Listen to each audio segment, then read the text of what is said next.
CNS55, donc aujourd'hui petite vidéo sur la chaîne. Alors aujourd'hui dans cette vidéo on va démonter un moteur, on va tout simplement démonter le moteur de ce tracteur tondeuse. Je sais pas si vous vous rappelez, je vous l'avais présenté il y a quelques jours, il y a même 2 semaines je crois maintenant, lors du lot que j'avais présenté, que j'avais trouvé. Et le moteur, le brise qui est ici, il était grippé complètement. Alors je sais pas pourquoi, je pense qu'il était grippé parce que le tracteur était dehors et le moteur il y a dehors de l'eau dedans et il s'est grippé. Donc ce qu'on va faire, on va utiliser la même technique que j'avais utilisée il y a plus d'1 an sur l'autre tracteur tondeuse. Bonjour toi. Oh, petit minou. Donc la même technique que j'avais utilisée sur l'autre tracteur tondeuse, on va le démonter, on va le mettre on va remplir de gasoil par la bougie, on va attendre quelques jours et normalement c'est censé fonctionner. Du moins sur l'autre ça avait marché, 1 an après il tourne toujours. Donc là dans cette vidéo on va déjà démonter. On va déjà démonter le capot. Une fois démonté le capot, on va extraire le moteur et on y verra déjà plus clair. Ensuite on met du gasoil dedans. On attendra quelques jours et je vous présenterai, enfin je vous dirai lors de la partie 2 si ça a fonctionné ou pas. Si ça n'a pas fonctionné, on n'aura pas le choix, il faudra l'ouvrir, on ouvrira le bridge et on verra bien ce que ça dit. Donc allez, on va déjà attaquer le démontage. Et vu le truc, il y a quand même, ouais, il y a l'air d'avoir un peu plus de boulot que sur l'autre tracteur. Ouais, allez hop, c'est parti. Bah oui mon minou. Tout est fait.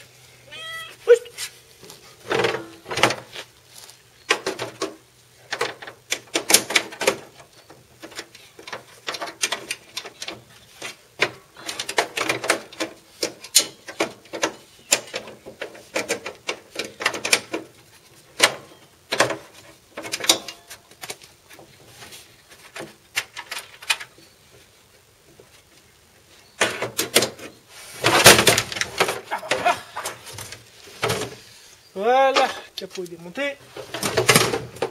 On remet les boulons là pour qu'on les perde. Ah bah la ferraille elle tient carrément même pas, ça se demandait comment trop ça était un peu trop fixé.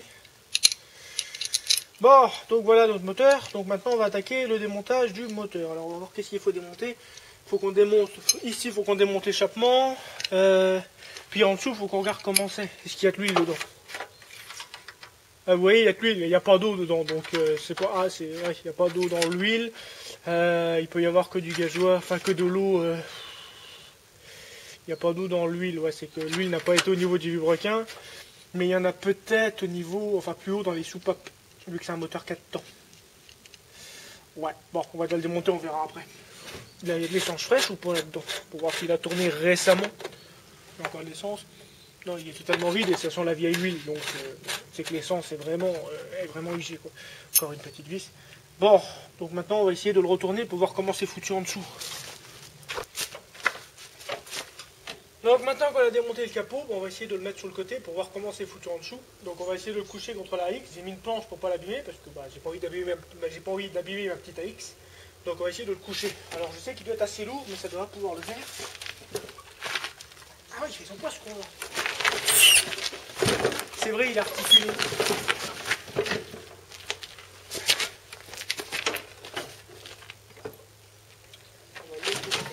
Voilà, parfait.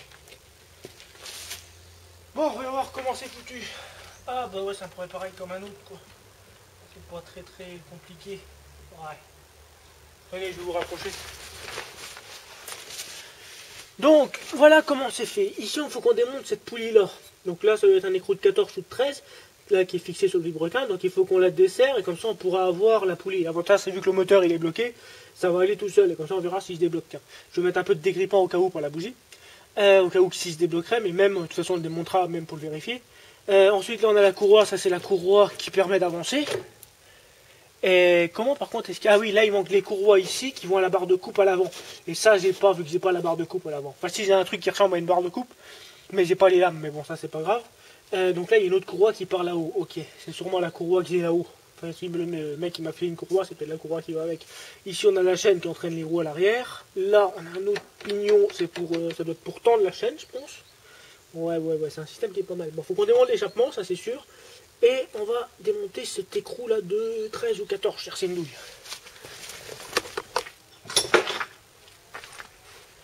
Donc on se retrouve, alors j'ai trouvé une douille qui va dessus, donc c'est bien une douille de 14. Faut toujours bien l'enfoncer en fonction que quand on tourne pas sur le pas de vis, enfin sur l'écrou, parce que sinon c'est foutu.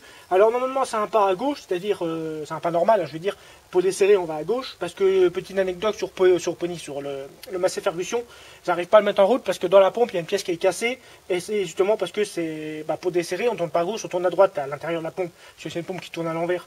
Enfin, elle tourne pas dans le sens pareil que les autres. Je vous expliquerai ça dans une prochaine vidéo, parce que pour l'instant je suis coincé à cause de ça sur le Massey Ferguson. Mais c'est pas grave. Donc là, j'ai mis la clé, j'ai mis des dégrippants pour la bougie. J'ai mis, bon, ça fait peut-être 1 heure maintenant. Donc il a eu le temps d'agir.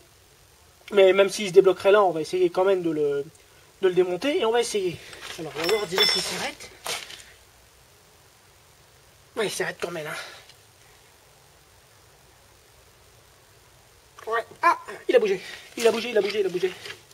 Il a bougé. Enfin, je crois pas que c'est l'écrou, je crois que c'est plutôt le tout qui a bougé.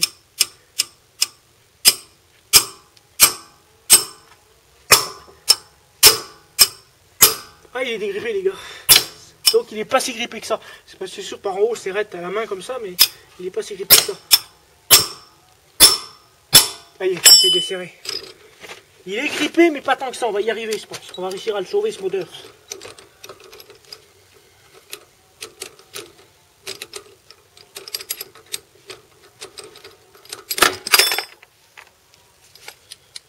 Alors ça, jamais le perdre parce que c'est un pas de vis fin et si vous le perdez, c'est très dur d'en retrouver un qui va sur le vibrequin. Attends, j'ai ma clé qui est coincée dessus maintenant.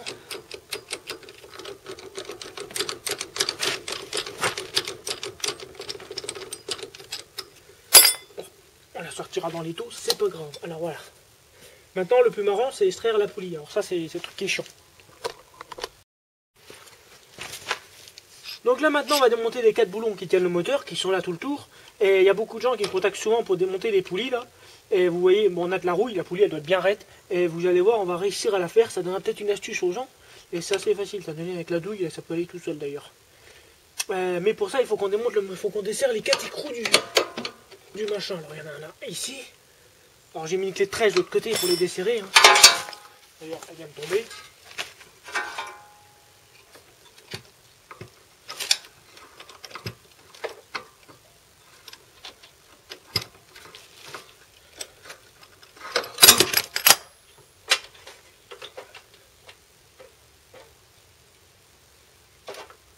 Attends, je retrouve tout de suite après le desserrage des 4 boulons.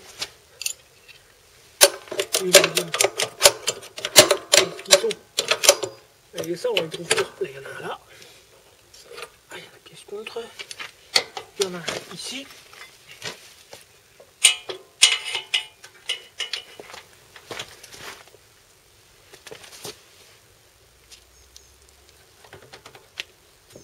Bon voilà, j'ai démonté les 4 boulons qui tiennent le moteur.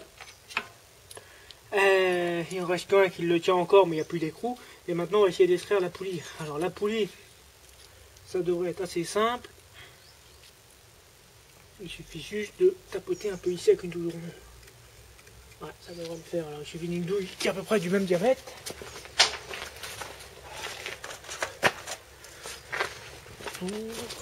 La douille là, ah, c'est génial, voilà. Un marteau. On met la douille pile dans le trou. Bon, peut-être pas un peu comme ça.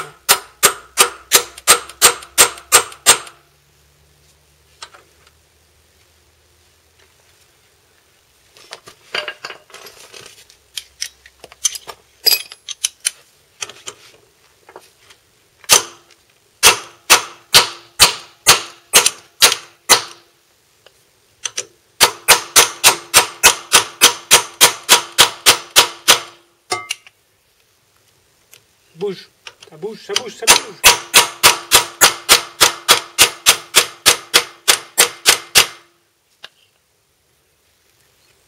Ça bouge. Peut-être mettre un peu de dégrippant.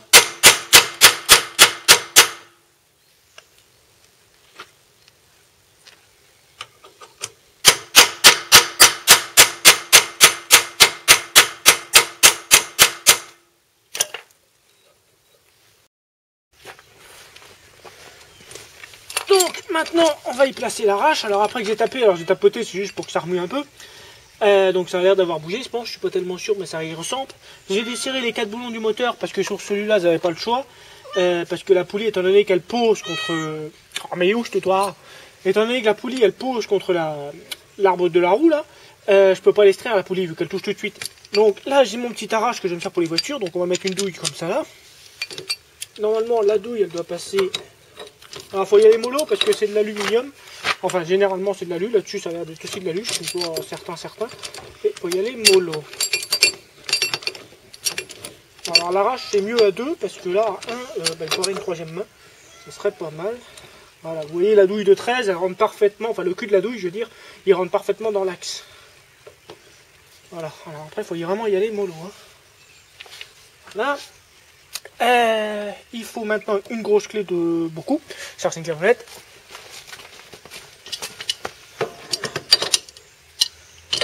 Voilà, et maintenant on va serrer doucement. Il y a les mollo parce que c'est de l'alu, comme je vous ai dit. Mais normalement ça vient.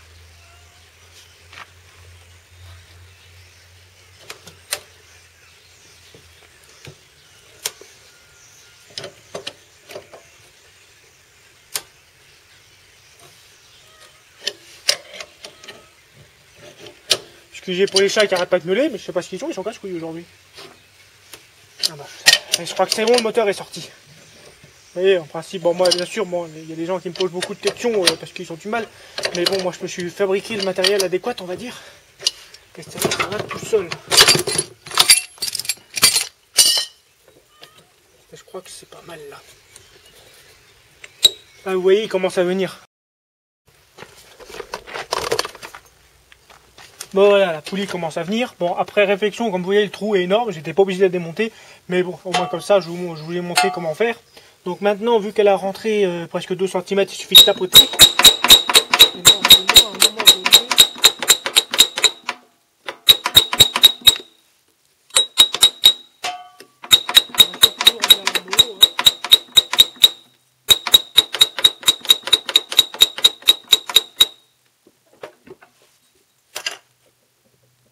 Il commence à bouger.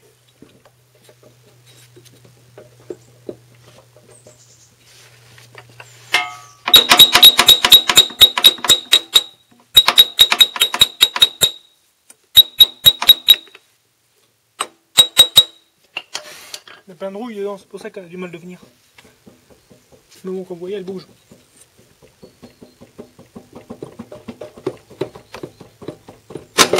Et là, voilà notre poulie. Bon, le moteur est tombé. Attendez, je remets le tracteur sur ses roues. Que tu vas te taire, Lily. T'en as mangé, t'as déjà eu.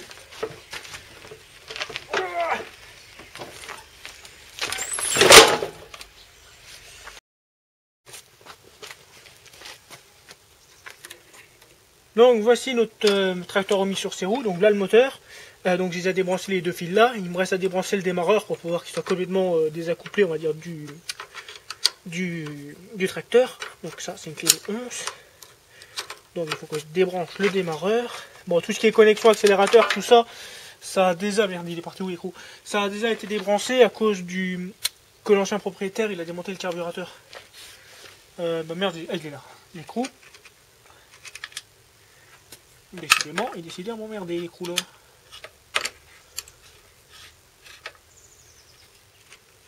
Voilà. Qu'est-ce qu'il nous reste dessus? Ah, il fait son point, tiens. Là, il nous reste un fil. Là, ça, c'est encore un truc qui a été mamaillé avec une cosse. Voilà. Donc là, il nous reste un petit écrou. Donc c'est la commande, ça doit être le support du starter qui est là. Donc c'est pour une clé de 6. C'est juste pour enlever la gaine là, qui va à la commande. Qu'on puisse avoir le moteur et le poser sur la table d'atelier. Et on va mettre un peu de gasoil dedans. Même s'il s'est, comme vous voyez, il s'est dégrippé tout à l'heure quand j'ai forcé sur la truc de la poulie, sur le vilebrequin.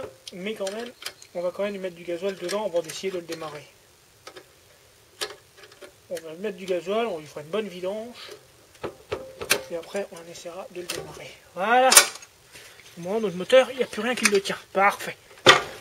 Bon, je vais le mettre sur la table d'atelier. Donc voici notre brise Stratton démontée, donc vous voyez dans sa position vers le haut, le cylindre vers le haut. Donc là, bon, comme vous avez vu lors de la vidéo de présentation, il était complètement grippé, là pareil. Et là, bon, quand on essaie de démonter la police, j'ai mis du décrépant et avec un bon coup de clé, il est venu, comme vous voyez, il tourne. Mais on va pas le mettre en route comme ça, on va quand même démonter la bougie.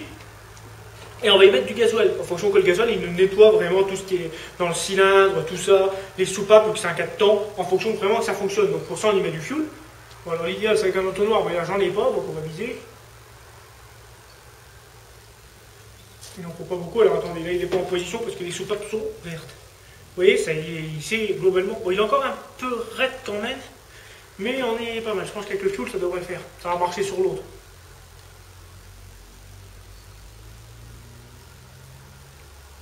Bon, il n'y a pas besoin de 50 litres, hein. Vous savez, 50 centilitres ça suffit. Hein. Voilà. Donc, on remet la bougie pour éviter que la merde descende dedans. Donc normalement là ce qu'on va faire, je vais le laisser agir pendant 2-3 jours et ensuite je reviderai le fuel et je mettrai de l'huile propre et normalement c'est censé marcher. En tout cas ça a marché sur mon autre moteur. L'autre moteur était beaucoup plus grippé que celui-là parce que celui-là étrangement il est venu assez facilement. Donc on va le laisser agir, on va attendre quelques jours et puis lors de la prochaine vidéo je vous dirai qu'est-ce que ça a donné. Hein. Bon l'astuce ne marche pas à tous les coups, hein, l'astuce du fuel, mais c'est sûr que si votre moteur il est complètement pourri à l'intérieur, rouillé avec la rouille, ça ne marchera pas. Mais là globalement il n'y a pas de, comment dire, dans l'huile moteur, il n'y a pas d'eau, c'est-à-dire qu'il n'y a pas d'eau qui a été dans où il y a le vilebrequin. Par contre il était grippé en haut, alors c'est possible que ce soit simplement le piston qui est grippé dans la chemise ou une soupape qui est grippée, c'est tout à fait possible, enfin un machin quoi. Donc là vu que c'est venu avec un peu de gazole, ça va nettoyer tout ça. Et normalement, ça devrait fonctionner. D'ailleurs, pour les sceptiques qui vont dire que ça ne marche pas, quand j'avais fait ça il y a 1 an sur mon autre tracteur tondeuse, je vous ai refait une vidéo il y a 1 mois maintenant pour vous montrer que ça marchait.